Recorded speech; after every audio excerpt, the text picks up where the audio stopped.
clase.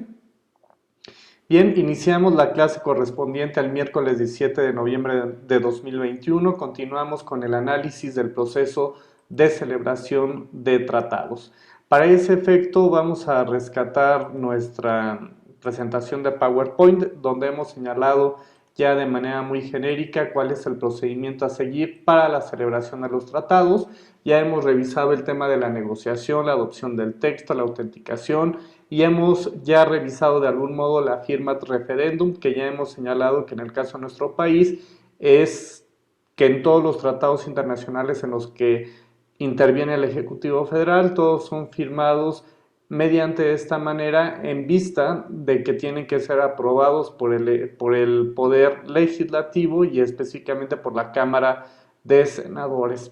Ya hemos visto en la sesión previa lo que dice la Convención de Viena sobre Derecho a los Tratados, de las formas en las que se puede manifestar la voluntad de los estados que participan en la celebración de un tratado, y para esos efectos hemos visto la firma ad referendum, el canje de instrumentos, entre algunas otras figuras que hemos revisado como manera en la que se puede manifestar la voluntad de los estados. En la sesión anterior hemos iniciado la revisión de qué son las reservas, cómo se pueden formular las reservas, qué condiciones puede haber o pueden ser inexistentes en el tratado en relación a las reservas y cuál es el mecanismo que pueden seguir las partes cuando no se ha prohibido expresamente la formulación de reservas, como acontece en el Estatuto de Roma, donde sí existe una prohibición expresa de que los estados formulen reservas en relación a este estatuto. Por tanto, debe atenderse de manera muy puntual al contenido de los tratados y del clausulado para ver si existe la posibilidad o no de formular reservas. En caso de que no se haya señalado nada, es decir, que se hayan especificado los casos en los que puede resultar procedente la interposición de reservas o aquellos casos donde simplemente no dice nada del tratado en relación a cuáles se pueden oponer por parte de los estados, debemos entender que solamente serían admisibles aquellas que no atenten contra el objeto y fin del tratado, porque, insisto, no tendría ningún sentido de que se formularan reservas que obstaculizaran o simplemente propiciaran el incumplimiento total del objeto y fin del tratado, porque simplemente no tendría lógica que alguno de los estados participe si no tienen la intención de entrada de cumplir con el objeto y fin de ese tratado.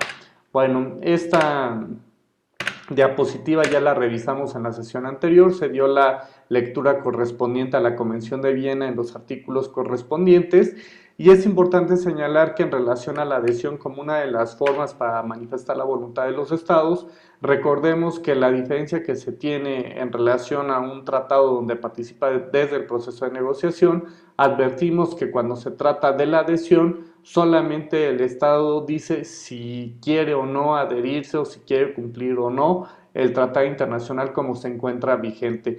Aquí hago la aclaración que por el simple hecho de que se adhiera algún Estado al contenido de algún tratado que ya fue previamente negociado, ratificado y demás por el resto de los Estados y que ya se encuentra en vigor y que solamente se suma un nuevo integrante a este tratado, no significa que no tenga la posibilidad de formular reservas a un tratado que, digamos, ya tiene una existencia previa y lo único que está haciendo algún Estado es adherirse.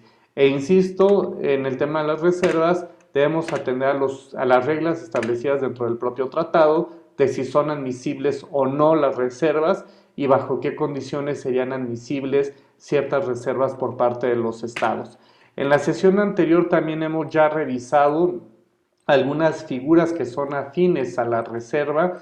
Vimos en la sesión anterior el tema de la objeción a las reservas y el día de hoy lo que vamos a agotar son aquellas figuras que son afines a la reserva, pero que no necesariamente se formulan en el mismo sentido que las reservas en general. Entonces, vamos a observar que en el caso de estas figuras que son afines a la reserva, tienen que ver en algunos casos, con el lugar en el que tienen que cumplirse las obligaciones derivadas de los tratados, y vamos a observar que en el caso de las figuras afines a las reservas encontramos a las declaraciones interpretativas por un lado y tienen por objeto determinar el alcance o la interpretación de alguna de las frases o alguna de las palabras en específico que se han utilizado en la redacción de ese tratado. Como ustedes pueden observar, pues no necesariamente deja sin efectos alguna parte específica del tratado, sino que ésta tiene por objeto únicamente establecer o determinar el alcance de la terminología utilizada en la redacción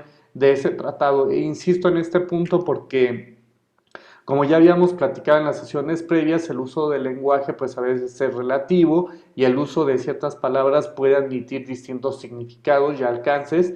Y bueno, en estas circunstancias es importante establecer cuál es el alcance que le está o cómo es que lo entiende el Estado que hace el señalamiento en relación a esta declaración interpretativa que puede hacer de algún artículo o de alguna cláusula contenida en este tratado. Entonces, por eso resulta relevante el conocer estas figuras afines, porque si bien es cierto que no está pidiendo que se le deje sin efecto esa parte del tratado, sí está solicitando o está indicando cuál es el sentido o el compromiso que está asumiendo ese Estado de acuerdo a la interpretación que hace de esa frase o de esa palabra que se encuentra en ese tratado. En la sesión anterior también ya hemos visto la cláusula federal, que en el caso de nuestro país no aplica, evidentemente por la forma en la que está constituida la Federación de los Estados Unidos Mexicanos, pero que quizá en algunos otros estados sí resulta aplicable esta cláusula federal, en el entendido de que esta cláusula federal lo que tiene como consecuencia es que no es que se deje de aplicar alguna cláusula o alguna parte del tratado, sino que lo que va a ocurrir en la cláusula federal es que se tendrá que dejar de aplicar la totalidad del tratado en una porción del territorio del Estado que tiene esta forma de organización al interior.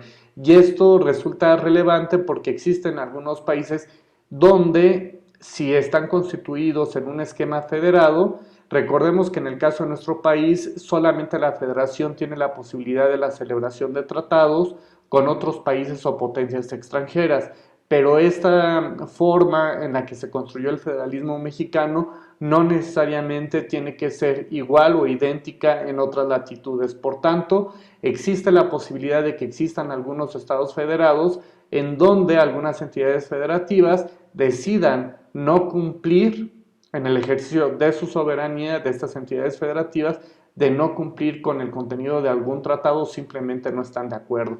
Y en ese sentido, en esta cláusula federal, lo que se excluye de la aplicación de ese tratado es una porción de ese territorio. Solo a manera de ejemplo, y subrayo, a manera de ejemplo, pensemos que tuviéramos este sistema en nuestro país y a lo mejor Oaxaca, Chiapas dice, yo no quiero entrar en esto, no quiero que se me aplique ese tratado porque puede ser transgresor del orden jurídico interno, de mi orden jurídico nacional y que pueda tener algunos problemas. Entonces, en este supuesto, estaríamos pensando que se excluía de la aplicación de ese tratado en este caso a los territorios de Oaxaca y Chiapas, del tratado en su conjunto, no de una parte específica de ese tratado.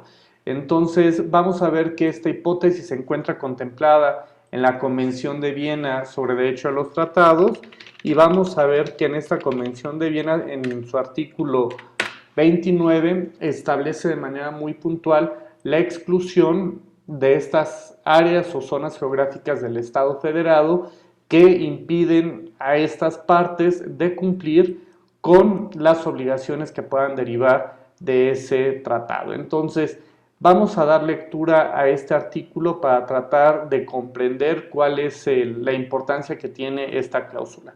Vamos a... denme un segundito nada más en lo que le pongo aquí en compartir pantalla.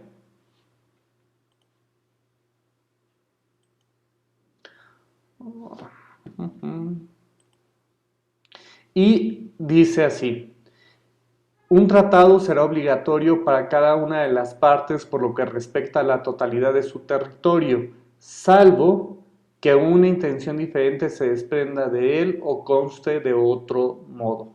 Esta, bueno, no hace referencia de manera específica a la forma de algunos estados federados que puedan existir. Sin embargo, pues señala que los estados eventualmente tendrán que decir si se exceptúa de la aplicación de ese tratado alguna parte de su territorio. ¿De acuerdo? Bien, regresamos a nuestra presentación de PowerPoint y ahora revisemos el tercer supuesto o la tercera figura final, la reserva, que tiene que ver con la bilateralización o vinculación de ciertos actos a solo dos estados, y cabe señalar que esto no es propiamente una reserva. Vamos a echar mano un poco de la explicación con los garabatos para tratar de explicar en qué consiste esta bilateralización, porque puede ser que surjan a partir de acuerdos específicos por parte de los estados y que estos desarrollen algunos compromisos que puedan partir de algún tratado en el que, digamos, se salen solamente estas dos partes para construir una serie de acuerdos y que no vinculan al resto de los estados que forman parte de un tratado de carácter multilateral, ¿de acuerdo? Entonces, ya que tenemos nuestra pizarra de garabatos, vamos a pensar que aquí tenemos muchos estados que están aquí, que son parte de este tratado en general. Y vamos a pensar que todos estos, para sus relaciones, digamos, cotidianas, van a atender, digamos, a este tratado macro. Pero vamos a pensar que el estado C y el estado F deciden salir, no salir propiamente, pero deciden crear un tratado específico a partir de este tratado en general. ¿De acuerdo? Entonces, digamos que crean como una especie de tratado chiquito o adicional a este, donde estos amplían ciertos derechos y obligaciones que se encuentran contenidos en este tratado principal. ¿De acuerdo?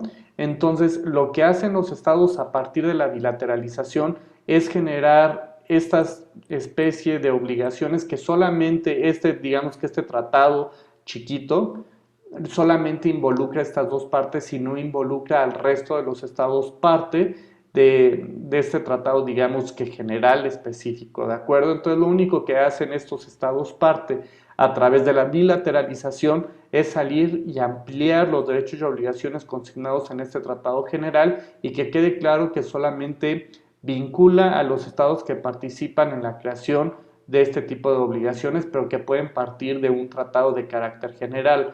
Y aquí, ojo, las relaciones, por ejemplo, en este esquema, para todos los estados que se encuentran aquí, digamos que las relaciones entre el estado A y C se van a seguir rigiendo por el tratado general en sus relaciones cotidianas, y así con el resto de los estados parte, ¿de acuerdo?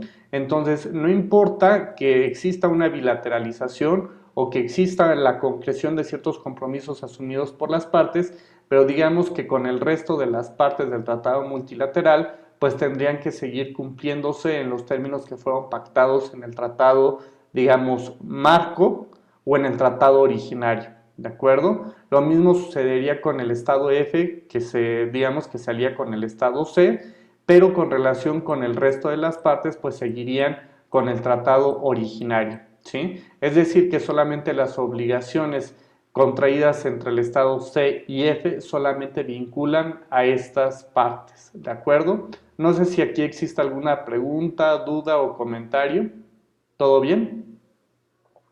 Entonces, esto es por lo que hace la bilateralización como una figura afín a la formulación de reservas por parte de los estados. Entonces, es importante que las tengamos en consideración porque los estados lo pueden formular en cualquier momento. Estas declaraciones interpretativas son comunes, insisto, porque en el manejo del lenguaje a veces la traducción de los términos no es exactamente igual y no tiene el mismo alcance en las distintas lenguas. E insisto, si a veces en castellano tenemos problemas para identificar el alcance o la interpretación de alguna palabra, pues imagínense lo que acontece cuando tenemos negociaciones o instrumentos internacionales que se encuentran redactados en idiomas que no son parte de la lengua materna o de la lengua del país que participa en la celebración de este tratado. Entonces, avancemos ya con los temas, y la siguiente pregunta para todos sería: ¿cuándo entra en vigor un tratado? Es pertinente señalar, ya ustedes lo han visto con las leyes, que se establece cierto periodo de tiempo, puede ser que sea de manera inmediata que inicie una vigencia en el orden jurídico interno alguna ley, pero ¿qué acontece en el orden jurídico internacional? ¿A partir de qué momento iniciará su vigencia un tratado? Como lo hemos venido observando, pues está presente el tema de la voluntad, del consentimiento de las partes, y esto trae como consecuencia que las partes tendrán que determinar el momento en el que habrá de iniciar su vigencia algún tratado. Vamos entonces como primer supuesto o como primera hipótesis, los estados determinan el momento en el que iniciará su vigencia. Puede ser que algunos, si se trata de un tratado bilateral, multilateral, el que ustedes quieran, pueden ser que las partes de antemano se hayan puesto de acuerdo para señalar una fecha específica en la que podrá iniciar su vigencia ese tratado. Es decir, los estados pueden decir, vamos a señalar el 1 de enero de 2023 como fecha de inicio de vigencia de este tratado. Claro que los estados tendrán que hacer su tarea, tendrán que asumir los compromisos a efecto de que todo esté listo y pueda iniciar su vigencia para esa fecha ese tratado.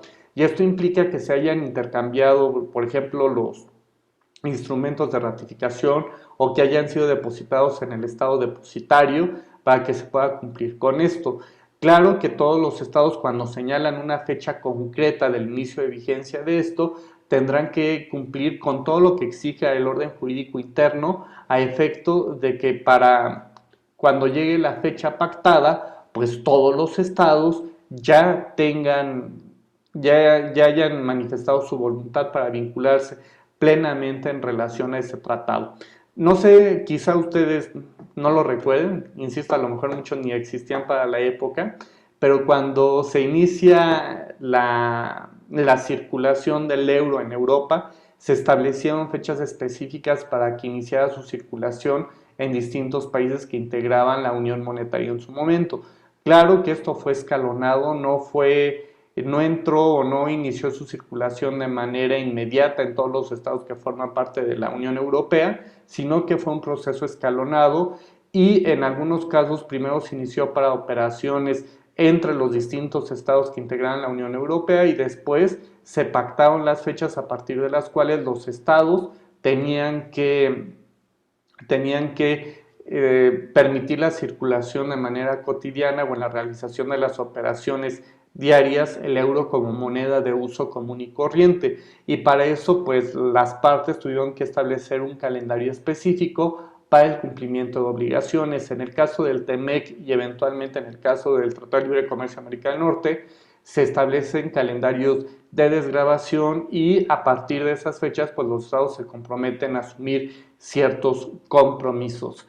Ahora, para que pueda iniciar su vigencia puede estar determinado por el número de instrumentos de ratificación que puedan reunirse o que sean exigibles para el inicio de la vigencia de un tratado. Aquí hemos observado como primera hipótesis que los estados pueden establecer la fecha en la cual podrían iniciar la vigencia estos acuerdos y a partir de qué momento serán exigibles estos derechos y obligaciones para las partes. También es cierto que puede señalarse alguna otra condición para que puedan iniciar su vigencia estos tratados. Ya hemos visto en este caso que se puede señalar expresamente la fecha de inicio de su vigencia con el compromiso de que para entonces ya se hayan intercambiado las firmas, rúbricas, instrumentos de ratificación o el depósito de los instrumentos de ratificación para un tercero.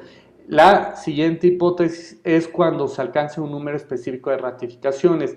Esto implica que los estados dentro del propio clausulado del tratado pueden decir cuando llegue el instrumento de ratificación 10º, iniciará su vigencia este tratado. Iniciará su vigencia cuando llegue el 25º instrumento de ratificación. Es importante señalar esto porque existen algunos tratados que quedan abiertos, es decir, quedan sujetos a la voluntad de los propios estados parte, en el sentido de que dicen, como va a ser complicado de que se reúnan los instrumentos de ratificación para determinada fecha, pues mejor establecemos el número de ratificaciones que sea necesario para que inicie su vigencia.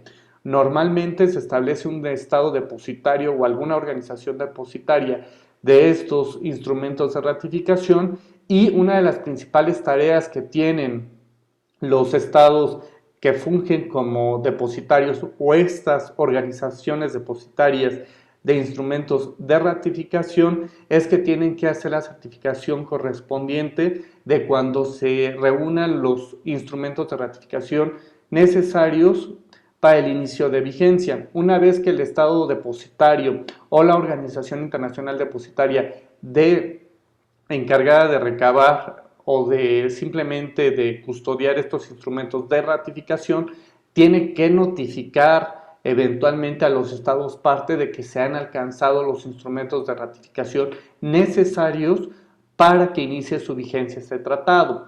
Les comentaba que en el caso de la Convención de Viena sobre Derecho de los Tratados estamos trabajando todavía sobre la versión anterior, pero hay una versión del año de 1986 que es más reciente y que involucra otra serie de compromisos asumidos por los estados y además de que reconocen que los tratados no solamente pueden ser celebrados por los estados, sino que también ya dan cabida al resto de los sujetos del derecho internacional como quienes pueden participar en la creación de este tipo de normas de carácter internacional. El problema es que en el caso de la Convención de Viena sobre Derecho de los Tratados de 1986, lo cierto es que esta convención no ha alcanzado el número de instrumentos de ratificación necesarios para el inicio de su vigencia. Por tanto, sigue aplicándose, digamos, la versión vieja de la Convención de Viena sobre Derecho de los Tratados, porque los estados no han depositado su instrumento de ratificación y por tanto no ha iniciado su vigencia este último tratado marco. Bueno, entonces, como ustedes pueden observar, las funciones que tiene a su cargo el estado depositario pues son sumamente importantes. Primero tiene que ir recabando los instrumentos de ratificación, certificar el momento en el que se alcanza el número de ratificaciones necesarias y posteriormente esta organización o estado depositario tendrá que notificar a las partes el inicio de la vigencia de estos tratados.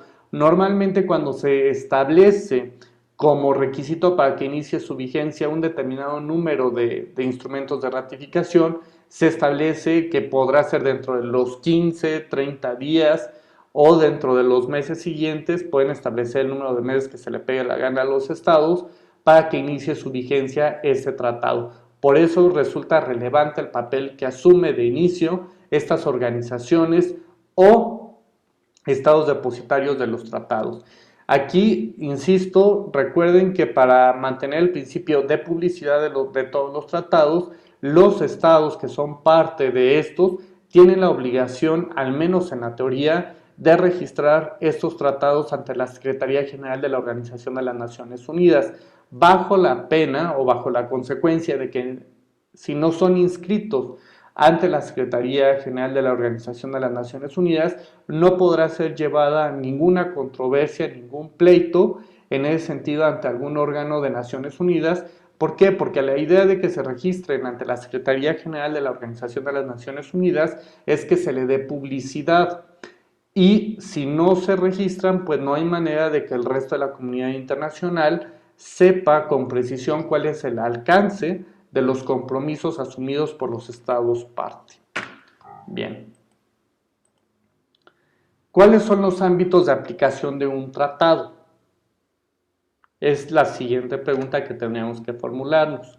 Ya recordarán de sus clases de teoría del derecho, introducción al estudio del derecho, que tenemos distintos ámbitos de aplicación de la norma. Estos pueden ser desde el punto de vista temporal, territorial, personal inclusive. Por ahí recordarán todos estos criterios que se siguen para identificar cuando resulta aplicable una norma. El primer criterio que vamos a encontrar como ámbito de aplicación de un tratado es el temporal. La regla general en relación a los tratados es que no pueden aplicarse de forma retroactiva a menos de que los estados que intervinieron en la creación hayan pactado lo contrario. Es decir, que solamente los tratados pueden regir para situaciones futuras y no para situaciones pasadas o anteriores. ¿De acuerdo? Ustedes dirán, no sé si tengan la duda al menos, entonces, ¿por qué en el asunto de Radilla Pacheco la Corte Interamericana de Derechos Humanos sí tuvo la posibilidad de sancionar o al menos de revisar si el Estado mexicano cumplió o no con los compromisos asumidos en la Convención Americana sobre Derechos Humanos y en la Convención Americana sobre Desaparición Forzada. ¿Por qué en este caso sí pudo hacerlo la Corte Interamericana? Si México fue parte de este instrumento o se integró al, a la Corte Interamericana hasta 1981. ¿Por qué? Si los hechos que se le están imputando al Estado mexicano habían acontecido en los años 70, es decir, antes del inicio de la vigencia para el Estado mexicano. Aquí es importante hacerles notar que de sus clases de obligaciones, por ahí recordarán que existen algunas obligaciones de tracto sucesivo. No sé si por ahí las identifican o las recuerdan. De tal modo que en el caso de Radilla Pacheco, la Corte Interamericana de Derechos Humanos pudo entrar a revisar los acontecimientos sucedidos anterior al inicio de la vigencia de la Convención Americana para el Estado Mexicano y de la Convención sobre Desaparición Forzada de Personas. Vamos a encontrar que el argumento es que las consecuencias se prolongaron en el tiempo. Es decir, si bien es cierto la desaparición de Radilla Pacheco ocurrió durante el periodo de la Guerra Sucia en nuestro país, también es cierto que a Radilla Pacheco no se había desplegado una investigación fuerte por parte del Estado mexicano para dar con el paradero de Radilla Pacheco. Los efectos de la desaparición de Radilla Pacheco se prolongaron en el tiempo, es decir, que a Radilla Pacheco ni lo encontraron ni vivo ni muerto, y no hubo acción por parte del Estado mexicano para dar con el paradero de Radilla Pacheco. Derivado de esto, o de este argumento que estamos virtiendo en este momento, es que la Corte Interamericana se pudo ocupar de conocer y de resolver este asunto, a pesar de que habían acontecido con anterioridad al inicio de la vigencia de estos instrumentos internacionales en relación con el Estado mexicano.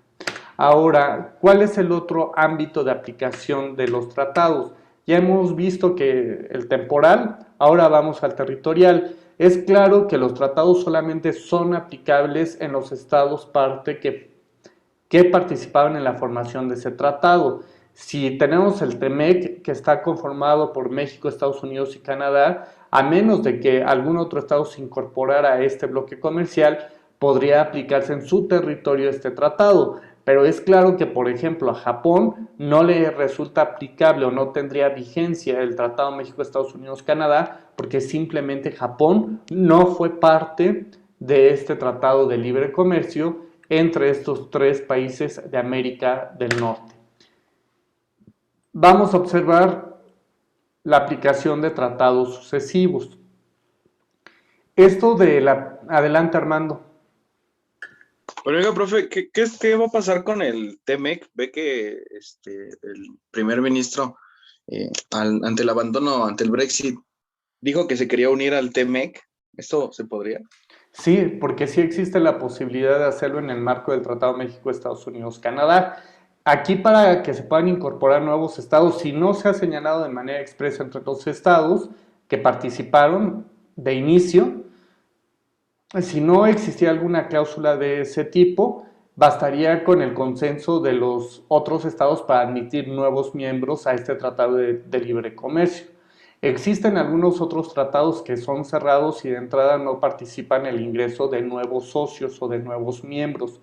Pero si eventualmente el Reino Unido quisiera incorporarse al TEMEC, pues tendría que adherirse a este sistema de integración económica.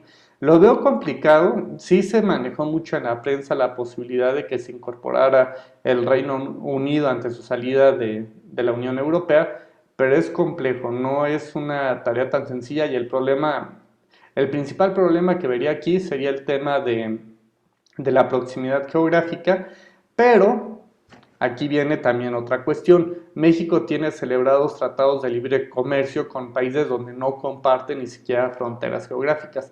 Entonces podría existir la posibilidad de hacerlo. En el caso, por ejemplo, del Mercosur, existe la posibilidad de que se incorporen nuevos estados, porque México, digamos, está como la vecina chismosa en el caso del Mercosur, solamente observando de lejitos cómo se da el intercambio en el cono sur. pero hasta en tanto México no decida, por ejemplo, ser un miembro pleno, no va a pasar de ser solamente la señora que está vigilando de lejos para ver qué es lo que sucede en ese esquema de integración económica. Adicional a esto, pues México, sus ciclos económicos están más enganchados a la economía estadounidense que a cualquier otro. Entonces, México además, pues es el principal socio comercial de Estados Unidos y quizá en el caso de nuestro país, pues ya tenemos o estarían buscando la celebración de algún tratado de libre comercio ya de manera concreta y específica con el Reino Unido. Cabe señalar que en el caso de Estados Unidos están buscando un tratado de esa naturaleza porque realmente el pez gordo o lo que le interesa en este caso al Reino Unido es principalmente tener como socio comercial a los Estados Unidos de Norteamérica, porque es a quien le interesa vender en el fondo. Ahora vamos a la aplicación de los tratados sucesivos. Fíjense bien que estos tratados, vamos a leer primero qué dice aquí. Es cuando surgen tratados regulando la misma materia, las partes determinarán las reglas a seguir respecto de su vigencia, considerando si se trata de una enmienda o si se trata de una modificación. Ahora vamos a revisar en qué consisten estos tratados sucesivos y resulta interesante, y regresamos ahorita a la tabla de los garabatos, para tratar de explicar en qué consiste esto de los tratados sucesivos. Y estos tratados sucesivos es importante señalar que su objeto es prácticamente idéntico. Van a tener algunas modificaciones, digamos algunas actualizaciones. Digamos que tenemos, y vamos a poner, perdón, vamos a tener que manejar nuevamente el ejemplo.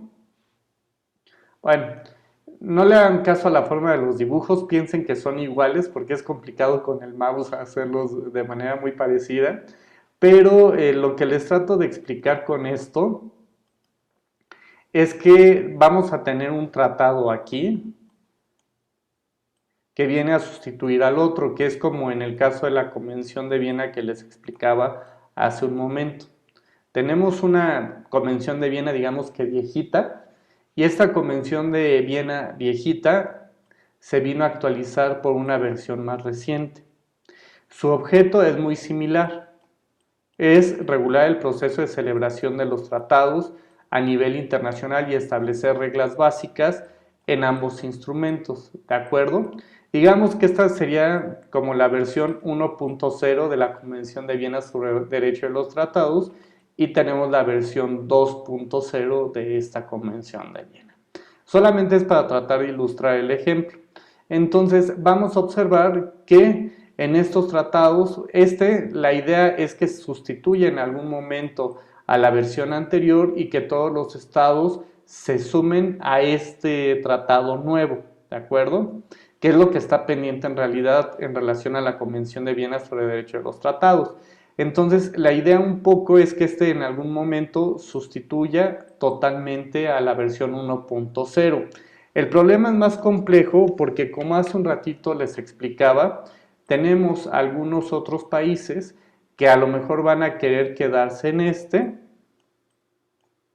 como ya ha acontecido, y tenemos algunos otros estados que ya se pasaron para acá, ¿sí? Fíjense bien lo interesante cuando estamos hablando de la sucesión de tratados. Cuando esto acontece, por ejemplo, las relaciones que se dan para todos que se pasaron, digamos que al tratado nuevo, las relaciones entre estos se van a regular por el nuevo texto del tratado, ¿de acuerdo? Pero ¿qué pasa entonces? Porque estos en algún momento salieron de acá, ¿estamos de acuerdo? Entonces, ¿qué ocurre con las relaciones con los que se quedaron con el tratado viejito? Evidentemente entre estos va a prevalecer el tratado anterior porque todavía no han manifestado su conformidad de pasarse a la versión 2.0, a la versión nueva. Entonces, para estos que se quedan acá, entre estos va a regir el tratado sin enmienda o modificación, ¿de acuerdo? Pero el problema se agrava porque ¿qué acontece de las relaciones que se dan entre el viejo y el nuevo? ¿Cuál de los dos instrumentos es el que van a aplicar? Cuando esto sucede, cuando tenemos la combinación entre estados que se quedaron en el, digamos, en el tratado viejo y algunos que se encuentran en el tratado nuevo, las relaciones se van a regir por el tratado anterior. ¿De acuerdo? ¿Por qué? ¿Por qué se quedan con el tratado anterior? Porque estos en algún momento manifestaron su voluntad en relación a la versión 1.0 y estos todavía no manifiestan su voluntad de obligarse por la nueva versión. Por tanto, las relaciones entre estos tendrán que regirse por la versión anterior de este tratado. Bueno, ¿hasta aquí alguna pregunta, duda o comentario? Adelante, Dani. Profesora, entonces digamos que puede que haya el caso donde, digamos, una nación esté en el tratado viejo, pero ya no haya querido firmar el tratado nuevo. Así es. Y entonces en ese supuesto, con los estados que se quedaron con él junto, digamos, con la versión vieja, no hay problema porque rige la anterior. Y con los estados que se pasaron al nuevo esquema, va a seguir prevaleciendo el anterior, no puede prevalecer el nuevo, porque estos no han manifestado su conformidad con la nueva versión de ese tratado. Profesora, entonces sí, podría haber dos tratados, si digamos que una nación solo se me quedó con uno, o sea, con el viejo, entonces existirán dos versiones y las dos versiones serán válidas. Sí, pero para el desarrollo de las relaciones, por eso insisto, si hay una combinación de viejo y nuevo, rige el viejo, ¿sí? Si todos están en el viejo, pues se quedan con el viejo. Y entre todos los que ya se pasaron al nuevo, seguirá, bueno, regirá ahora el nuevo y no el anterior. Pero para el que es necio y dice, no, no me gusta el nuevo porque tiene compromisos que no puedo cumplir y no, no se me pega la gana, entonces si hace su berrinche, pues te sigue aplicando el tratado viejo hasta en tanto decidas aceptar el nuevo. Ah, ok, ok, gracias. ¿Sí? Bueno, es que tema, creo que es a veces complicado, pero a veces los dibujos ayudan un poco a explicarlos, aunque estén feos, pero de algo sirven. Entonces, continuemos ahora explicando. Entonces ya hemos visto los ámbitos de aplicación de un tratado, ya revisamos el ámbito temporal, territorial, la aplicación de tratados sucesivos, ya hemos visto cómo es que esto acontece al interior de los estados que forman parte de los tratados. Siguiente pregunta, ya tenemos un tratado muy padre, muy bonito, perfectamente redactado, y la siguiente pregunta es ¿cómo se interpreta un tratado? Ya ustedes, ya en sus clases de introducción al estudio del derecho, introducción al derecho civil y otras, ya han revisado los métodos interpretativos que existen de la ley. Ustedes saben que existe el gramatical, entre otras, ¿no?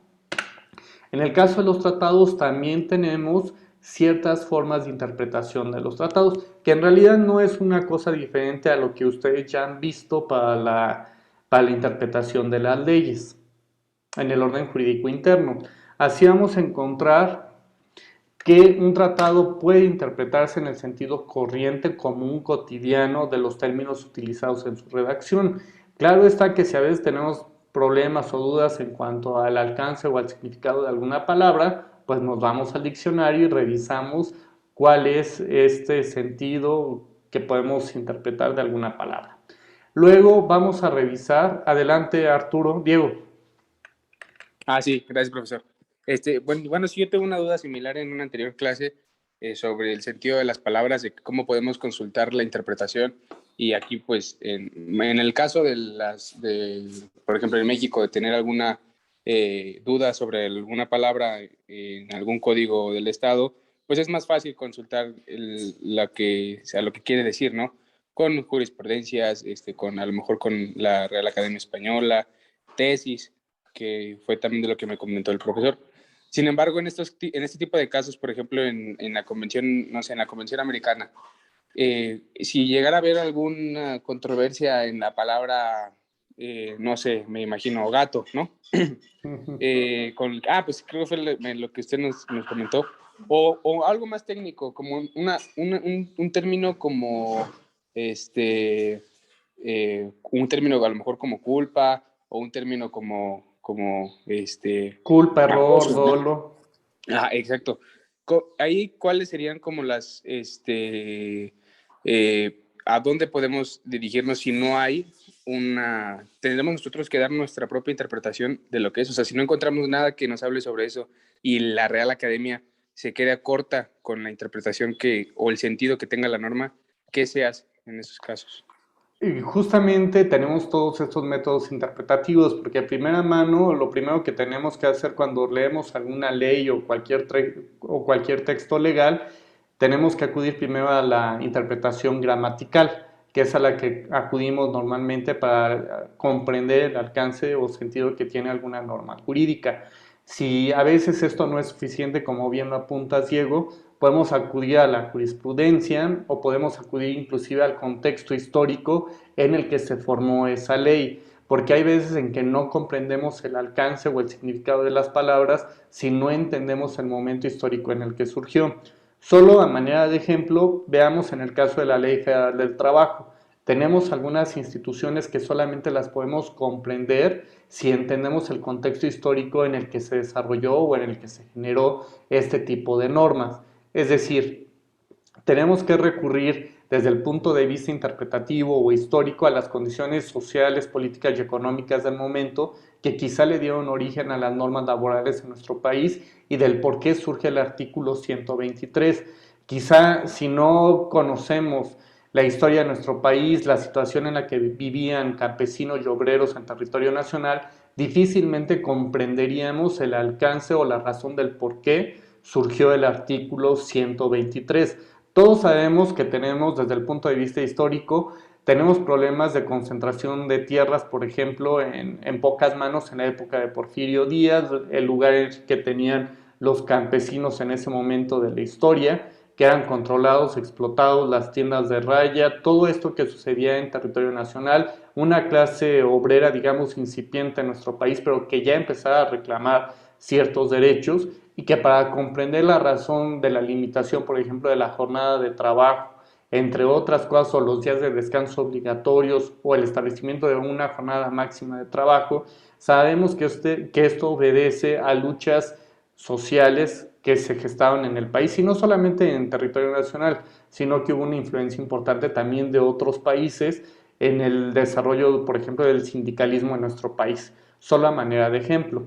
¿Qué es lo que hacemos cuando tenemos dudas, por ejemplo, en cuanto a la interpretación de una ley? Lo primero que haríamos, si no entendemos la redacción o la terminología utilizada por el legislador, hay veces en que debemos de recurrir al diario de debates, por ejemplo, para tratar de comprender qué fue lo que quisieron decir quienes se encargaban de la redacción de la ley o las observaciones que en su momento se hicieron para identificar el alcance o la interpretación de estas leyes. Por ejemplo, tenemos el diario de debates, por un lado. Inclusive ahora con el tema de los videos quizás sea más sencillo revisar las posturas que van fijando los partidos políticos en torno a una ley. Por ejemplo, cuando esto se discute, se aprueba, e inclusive podemos observar los señalamientos o los cuestionamientos que se hacen para la redacción que se le da a determinado texto jurídico, por ejemplo.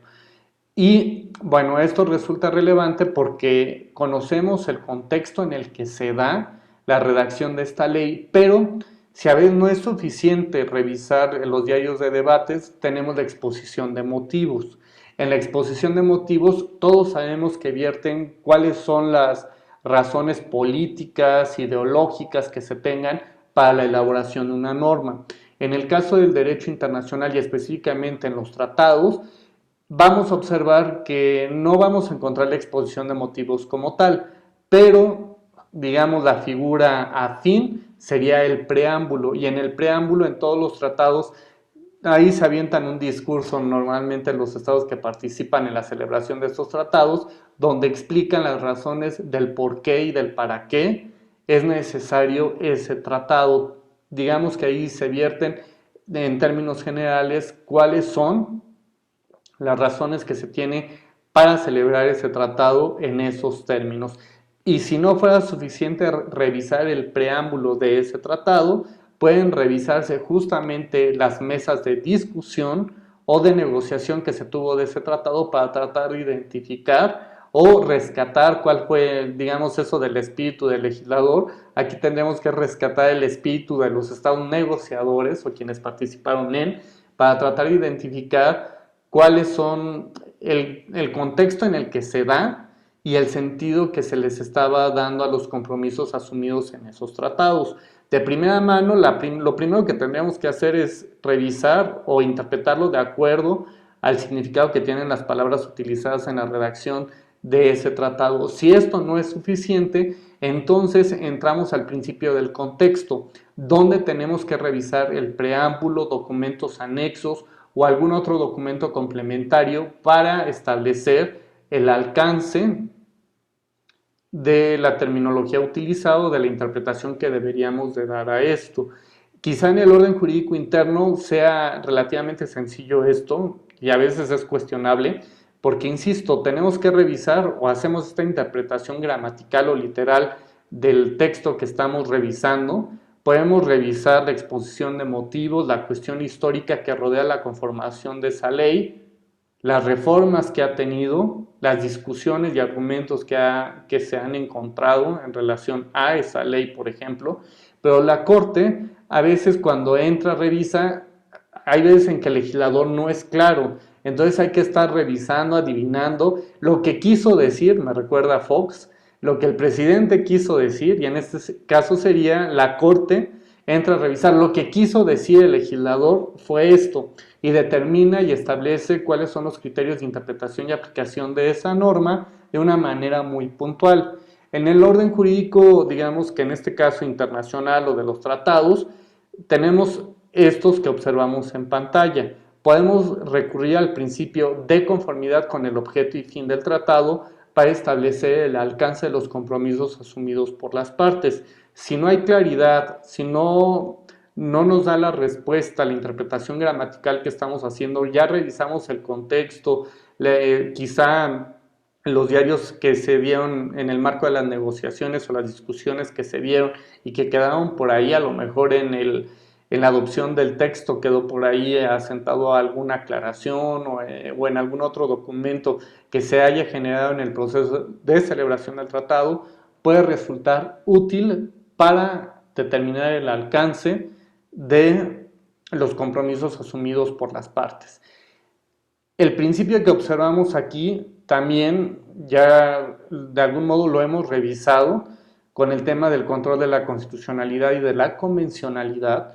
Recordemos que la interpretación en general que debe de darse a los compromisos asumidos por las partes tiene que ser con base en el objeto y fin del tratado, es decir, identificar las razones del por qué y del para qué se está celebrando ese tratado y con base en eso hacer la interpretación en caso de que existan lagunas u océanos en la interpretación de ese tratado o de algún compromiso asumido por las partes, tendrá que interpretarse de acuerdo al objeto y fin de ese tratado. Adelante, Diego.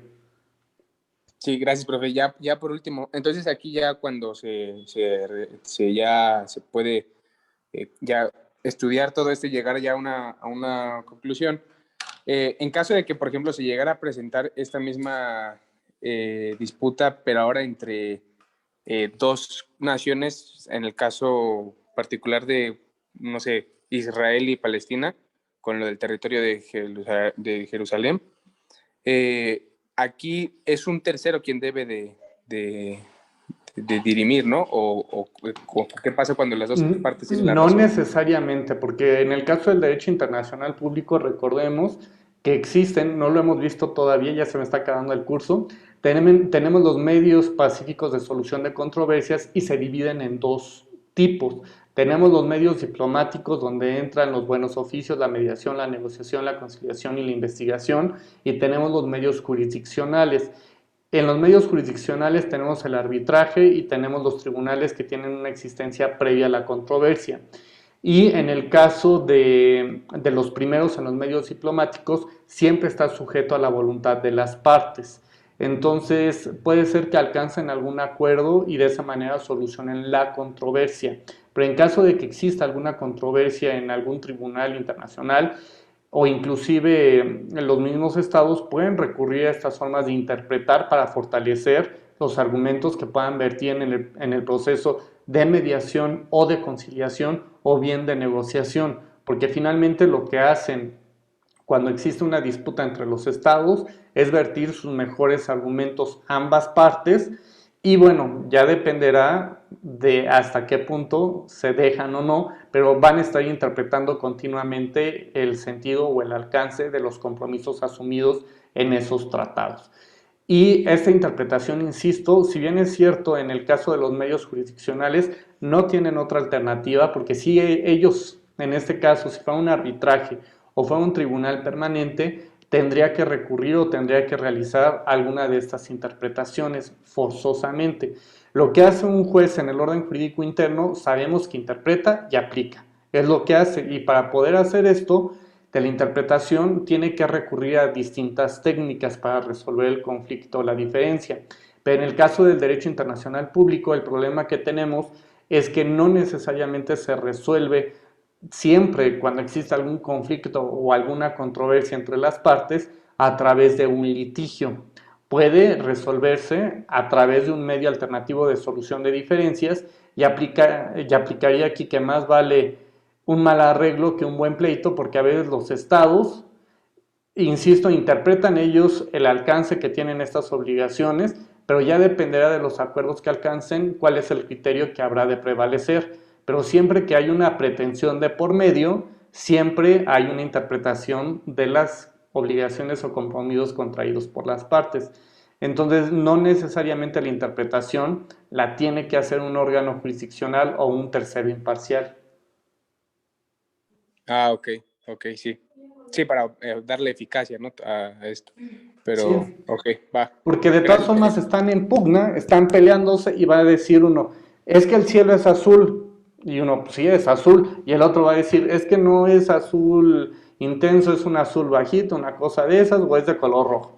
Entonces, si ya está la disputa, ambos están interpretando. Las interpretaciones pueden estar equivocadas, pero ambos interpretan de acuerdo a la posición que quieren defender. ¿Sí? Sí, claro, ya por los intereses, ¿no? Ya y sobre todo religiosos. Sí, o de otro tipo, o intereses económicos, militares o demás, pero siempre van a estar... ¿no? De Palestina. Ok. Va. Y Gracias. el último principio, recuerdan que este también prevalece en materia de contratos en el orden jurídico interno y tiene que ver con el principio de buena fe o pacta sunt servanda.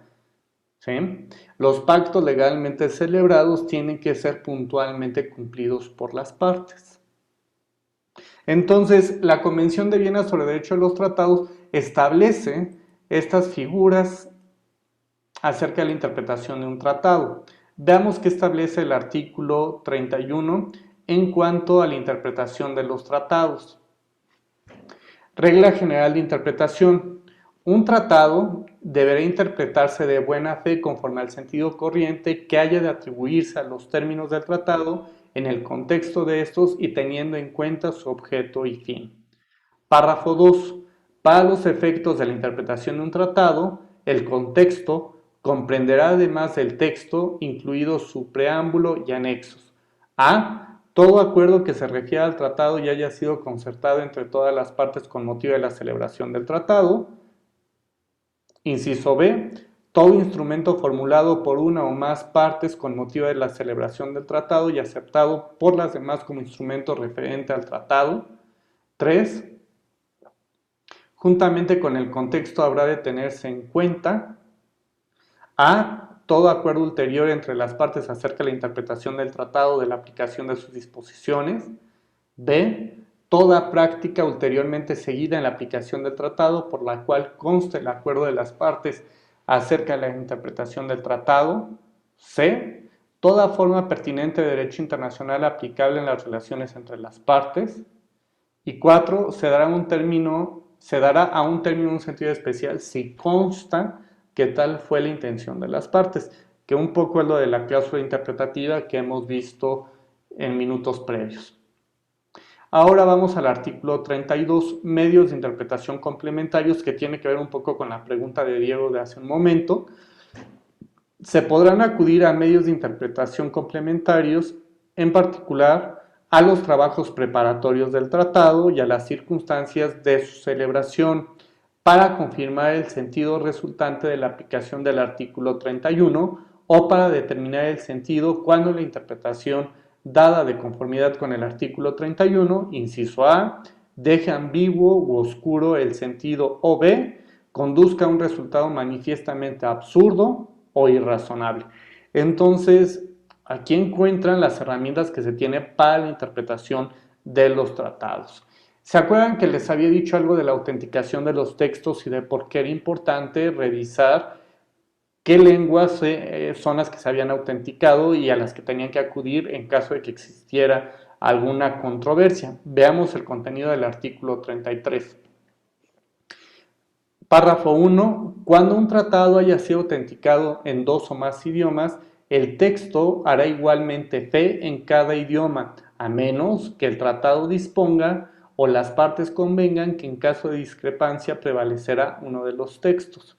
Y esto obedece a que pueden existir discrepancias en la redacción o en la terminología utilizada, y para evitar ese tipo de conflictos, digan solamente la versión en inglés es con la que nos quedamos, y en caso de que exista problemas en la interpretación o aplicación de este tratado, nos vamos a referir a esa, porque a lo mejor en chino tiene otra interpretación o en español puede tener otra distinta, y para evitar ese tipo de conflictos en las traducciones o problemas a la hora de interpretar, lo pueden señalar expresamente los estados, ¿de acuerdo? 2. Una versión del tratado en idioma distinto de aquel en el que haya sido autenticado, el texto será considerada como texto auténtico únicamente si el tratado así lo dispone o las partes así lo convienen. Entonces estamos sujetos aquí al acuerdo que hayan alcanzado las partes. Se presumirá que los términos del tratado tienen en cada texto auténtico igual sentido, salvo que se haya formulado alguna cláusula interpretativa por parte de algún estado. 4. Salvo en el caso en que prevalezca un texto determinado conforme a lo previsto en el párrafo 1, cuando la comparación de los textos auténticos revele una diferencia de sentido que no pueda resolverse con la aplicación de los artículos 31 y 39, se adoptará el sentido que mejor concilie esos textos, habida cuenta del objeto y fin del tratado. Entonces, por lo que hace a la interpretación de los tratados, estas son las técnicas de las que se tienen que echar mano para la interpretación de estos instrumentos internacionales. Con esto hemos concluido el tema de la interpretación de los tratados y vamos ahora a tratar de recordar qué ocurre o si puede aplicarse la inexistencia de los tratados, que de algún modo ya lo hemos visto a lo largo del curso. Y bueno, vamos a tratar de explicar primero, recordar que la inexistencia es aquel que no reúne los elementos de hecho que supone su naturaleza o su objeto y en ausencia de los cuales es lógicamente imposible concebir su existencia. ¿Cuáles son los requisitos que necesitamos para la existencia de un tratado? Es lo mismo que acontece con el orden jurídico a nivel interno. Ustedes ya lo saben. Son 2.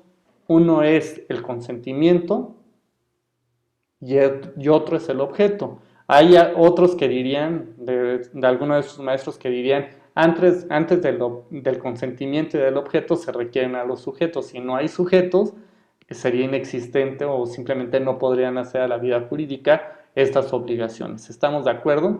Pero esto ya dependerá de la corriente que sigan sus profesores, pero al menos digamos que en la doctrina en general aceptan estos 2 elementos, el objeto y el consentimiento. Entonces, para que puedan hacer o para que puedan existir se requieren estos 2.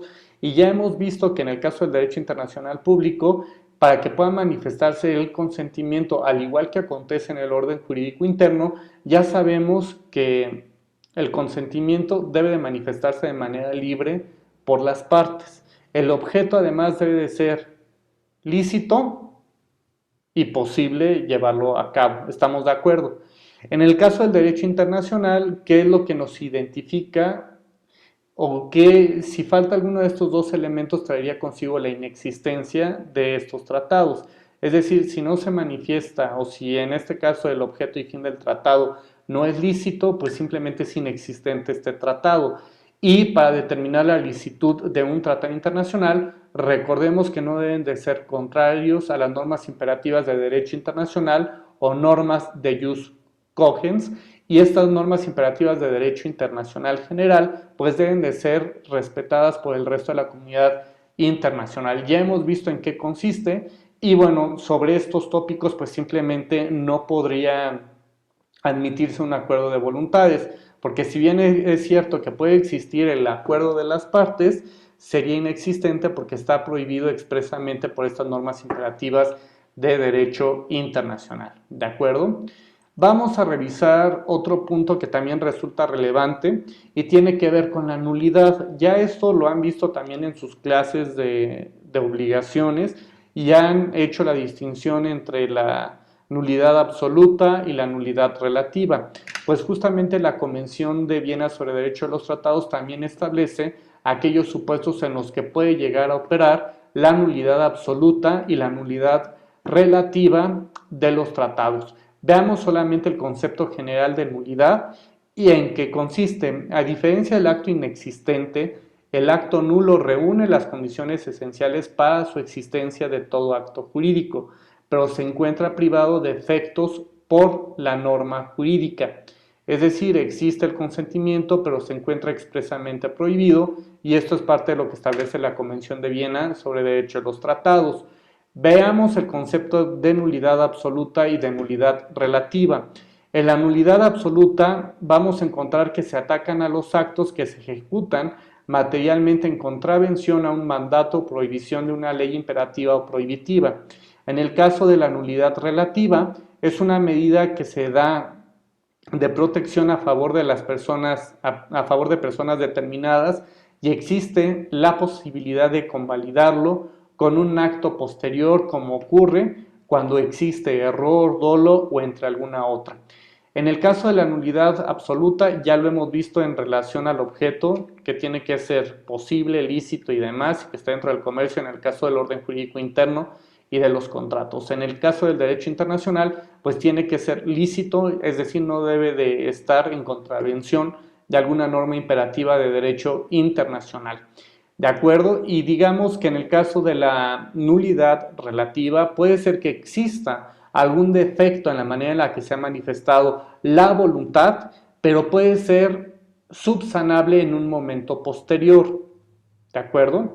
Puede ser que a lo mejor quien acudió en representación de un Estado no tenía los plenos poderes para representarlo, pero en algún momento el Estado, digamos que no hizo manifestación alguna y de hecho observó y cumplió el contenido de ese tratado, y esto es porque ha demostrado signos que permiten demostrar que ha cumplido o que simplemente ha actuado en conformidad con el tratado. Y esto significa que, si bien es cierto, existieron algunos problemas en cuanto a la persona que lo representó en la celebración de ese tratado porque no contaba con plenos poderes, pero que por la vía de los hechos o porque ya hubo alguna controversia y ha manifestado su conformidad con los compromisos contraídos y que derivan de ese tratado en específico, se puede subsanar.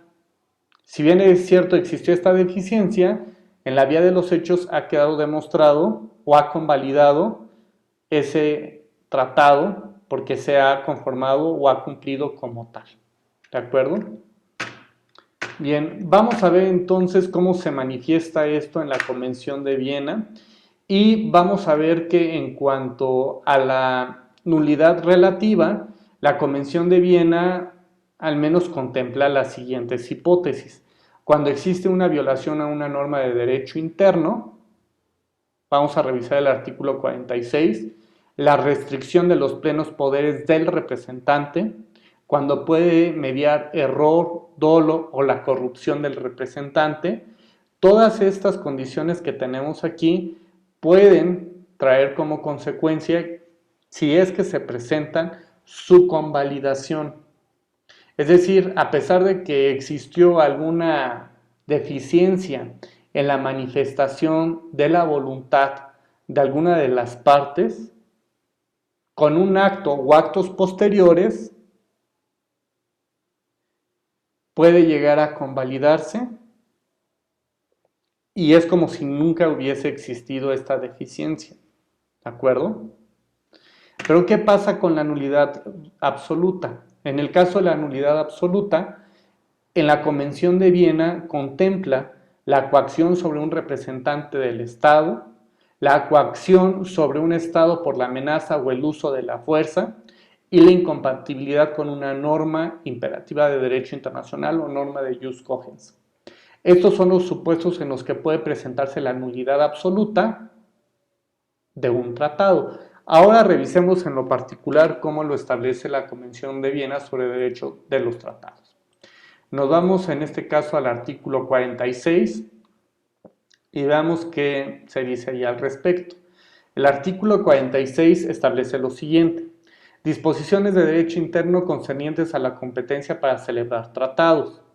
El hecho de que el consentimiento de un Estado en obligarse por un tratado haya sido manifestado en violación de una disposición de su derecho interno concerniente a la competencia para celebrar tratados no podrá ser alegado por dicho Estado como vicio de su consentimiento, a menos que esa violación sea manifiesta y afecte a una norma de importancia fundamental de su derecho interno.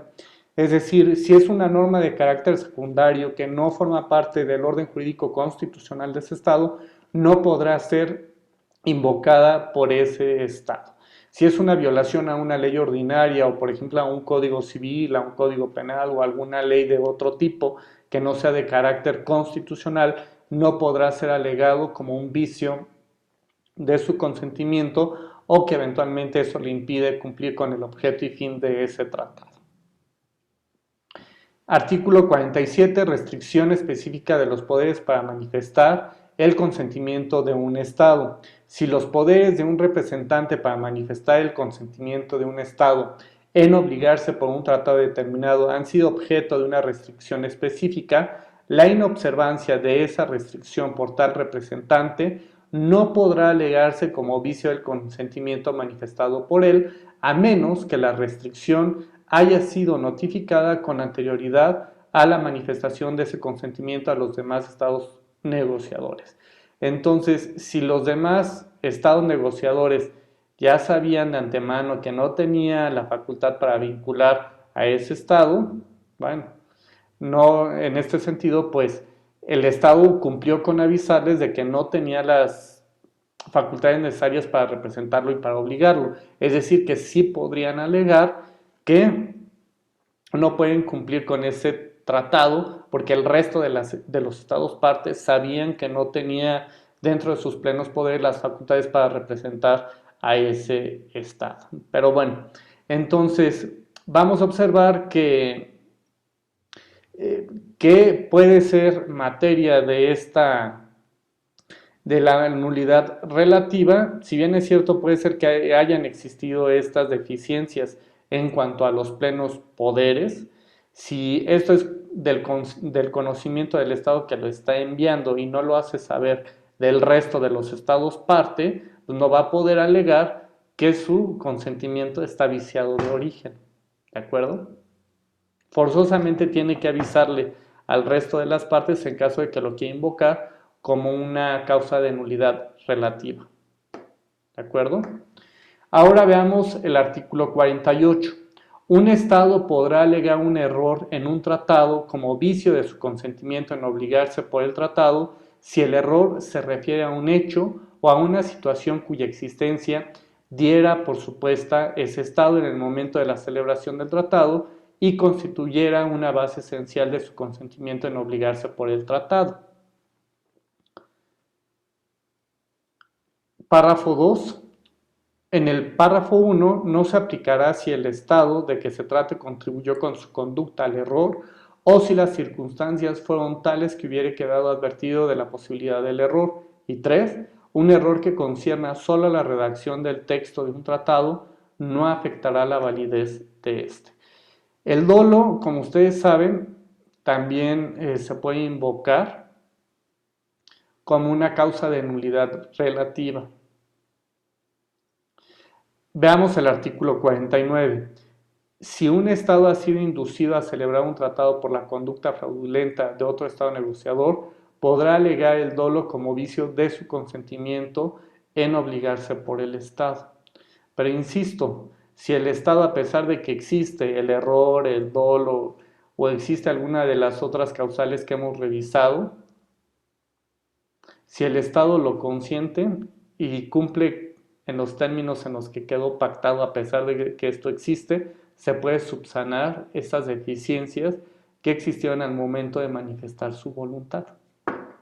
Bueno, para la próxima clase vamos a ver las causas de nulidad absoluta y vean el peso que tienen, porque estamos hablando ya de coacción sobre el representante de un Estado, coacción para que pueda utilizarse el uso de la fuerza armada y la prohibición de que no sean contrarias a las normas de jus cogens.